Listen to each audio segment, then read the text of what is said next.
কেমন লাগছে বলো তো? নমস্কার, সবাই কেমন আছো? আশা করি সবাই ভালো আছো। আমরাও ভালো আছি।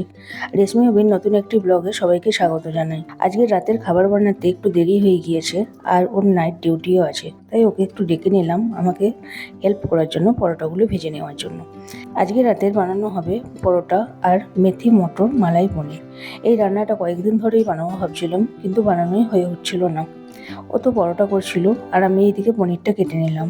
তারপর মেথি শাকটাও কুচিয়ে নিলাম। জানো তো, আগে কখনো মেথি শাক আমি খাইনি। এই শাকটার সাথে খুব একটা পরিচিতও ছিলাম না। এই 2 বছর হলো বাজারে গিয়ে মেথি শাক দেখি আর নিয়ে আসি, কিন্তু পরোটা ছাড়া আর অন্য কিছু বানাইনি কখনো। তোমরা কি কখনো মেথি শাক দিয়ে অন্য কিছু রান্না করে খেয়েছো?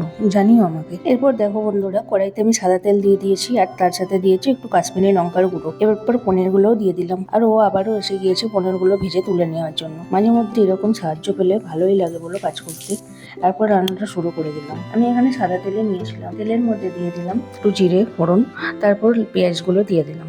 একটু পেঁয়াজগুলো লাল লাল করে ভেজে নেওয়ার পর আমি এখানে আগে থেকেই পেস্ট করে রেখেছিলাম একটা একটু মাঝারি সাইজের টমেটো আর দুটো কাজু বাদাম দিয়ে পেস্ট, সেই পেস্টটাও দিয়ে দিলাম। ভালো করে কষাতে থাকলাম। জানো তো, আমি আগে রান্না কোনো রকমই কিছু করতে পারতাম না, কারণ আগে আমি রান্না করিনি কখনো। আর এদিকে আমি রান্নার মধ্যে একটু আমার কাজু গুছিয়ে নিচ্ছিলাম। মটরশুঁটিগুলো ছাড়িয়ে রাখলাম, এবার মটরশুঁটিগুলো আর মেথি শাকটা দিয়ে দিলাম, আর তার সাথে একটু নুনও দিয়ে দিলাম মেথি শাকটা যাতে সিদ্ধ হয়ে যায় ভালোভাবে। এরপর মেথি শাকটা সিদ্ধ হয়ে গেলে তার মধ্যে একে একে আমি মশলাগুলো দিয়ে দিলাম। এখানে আমি দিলাম হলুদ গুঁড়ো, কাশ্মীরি লঙ্কার গুঁড়ো, একটু ঝাল লঙ্কার গুঁড়ো আর ধনের গুঁড়ো। এরপর মশলাটা ভালোভাবে কষানো হয়ে গেলে তার মধ্যে আমি দিয়ে দিলাম দুধ, কারণ আমার কাছে মালাই ছিল না, মালাই দিতে হতো এই রান্নাটাতে।